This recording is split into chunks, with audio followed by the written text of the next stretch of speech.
সবাইকে আসসালামু আলাইকুম। দেখেন আপনারা যে 8.5 করে চার্জ দেন, আমার কাছে ইনফিনিক্স সেট আছে। এটা 8.5 চার্জ দেওয়ার কারণে আপনার প্রথমত চার্জিং পোর্ট শর্ট হয়ে গেছে, চার্জিং কানেক্টার ঝলসে গেছে। এই যে দেখতে পাচ্ছেন চার্জিং কানেক্টরটা ঝলসে হয়ে গেছে। কুইরা কি হয়েছে দেখেন। তো বলে যে চার্জ দিলে কি হয় ভাই, চার্জ দিলে যে কি হয় এটা আপনারা বুঝলে তো হয়েছে। এই যে ঝলসে হয়ে গেছে, এই যে গেল এটা। এরপরে এই চার্জিং এসিটা খারাপ হয়ে গেছে,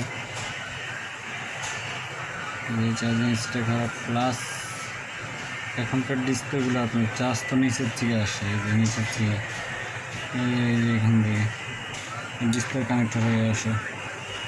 এই যে ডিসপ্লে কানেক্টরটা ঝলসে হয়ে গেছে, দেখানো আপনাদেরকে।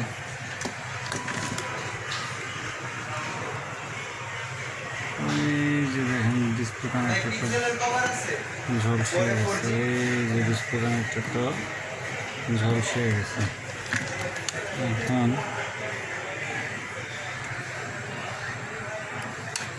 ডিসপ্লে কানেক্টরটা এই যে এখান থেকে ঝলসে হয়ে গেছে, এই যে দেখছেন, এই যে ঝলসে হয়ে গেছে। এখন দেখেন, এখন আমরা টেকনিশিয়ানরা সবসময় তো সব জায়গায় মাঝে মাঝে খেয়াল ধরি না। আমি মাদারবোর্ড ধরছি, আইসি চেঞ্জ করছি, বোর্ড ঠিক ক্লিন, ওকে, বোর্ড এখন রান আছে। এরপরে এখন কী হচ্ছে, এখন ডিসপ্লে ছবি আসে না, চার্জার লাগাইলে শর্ট হয়ে যায়, এই কানেক্টর লাগাইলে ছবি আসে না। আমি মেশিন দিয়ে বুঝতে পারছি যে আমার কাজ ঠিক আছে। এই যে এখন এই শুধু একটা রিবনের জন্য পুরো ডিসপ্লেটা বদলাইতে পারেন, এই ডিসপ্লেটা থেকে সব কানেকশন এসছে। এখন কাস্টমাররা আবার এটা বেশ বলতে হবে, কাস্টমার তো বিশ্বাস করবে না যে তার চার্জারের জন্য ডিসপ্লে খারাপ হয়ে গেছে। এই হলো ব্যাপার।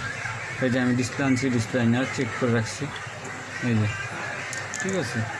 এই হলো ব্যাপার। দেখেন একটু সামান্য চার্জার থেকে কী হয়েছে, প্রথমত লজিকটা শর্ট হয়ে গেছে, পোর্টটা খারাপ হয়ে গেছে, এই কানেক্টরটা ঝলসে হয়ে গেছে, মানে এই লজিকটা পুরোটাই খারাপ হয়ে গেছে।